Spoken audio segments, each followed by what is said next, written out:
ஆனா முள்ளம்பன்றி காட்டு பன்னியில இருந்து எல்லாமே இந்த ஏரியால இருக்கு. யாருமே எங்களை செஞ்சது கிடையாது, கொண்டது கிடையாது. சாப்பாடு டெய்லியும் இறைவன் படியா அது கிடையாதுங்க. எதை யாரா உங்களை மாரி உங்களுக்கு வாங்கி கொடுத்தா செய்வாங்க. எதோ வாரத்துல 3 நாள் கிடைக்கும், 4 நாள் கிடைக்காது. உள்ளதான் உட்காந்துருப்பீங்களா? இங்கதான் கிடப்போம். நைட்ல மட்டும் வெளில போயிருவோம். வெளியில அடிக்கிற பழக்கம் எல்லாம் இருக்குதா? இல்ல இருக்குங்க. ஒவ்வொரு ட்ரிப் அடிப்போம். ஒவ்வொரு ட்ரிப்பு காசு இல்லைன்னா நாங்க போட்டு பேசாம படுத்து தூங்கிடுவோம். சாப்பாடே இல்லைனாலும் பேசாம படுத்துக்குவோம். எல்லாம் அப்படியே கொசு இருக்குமா? அதெல்லாம் ஒண்ணு கிடையாதுங்க. அதெல்லாம் நிறைய இருக்கு.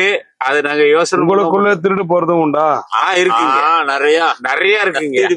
முந்தா நாள் 400 ரூபா தீட்டு விட்டானோ. 400 ரூபா பையன் மொத்தத்தையும் தூக்கிட்டு போயிட்டாங்க.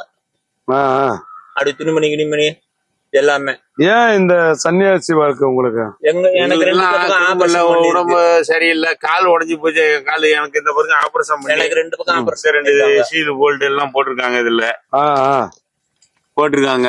இது யாரும் குடும்பத்துல பாக்கல. நான் தனியாசியா அப்படியே வந்துட்டேன். 11-12 வருஷம் ஆச்சு. கோயம்புத்தூர்ல கொஞ்ச நாள் சத்தியமங்கலத்துல வேலை பார்த்துட்டு இருந்தேன், ஹோட்டல் லலிதம் ஹோட்டல்ல. அதுக்கப்புறம் இப்படியே வந்துட்டேன் நான்.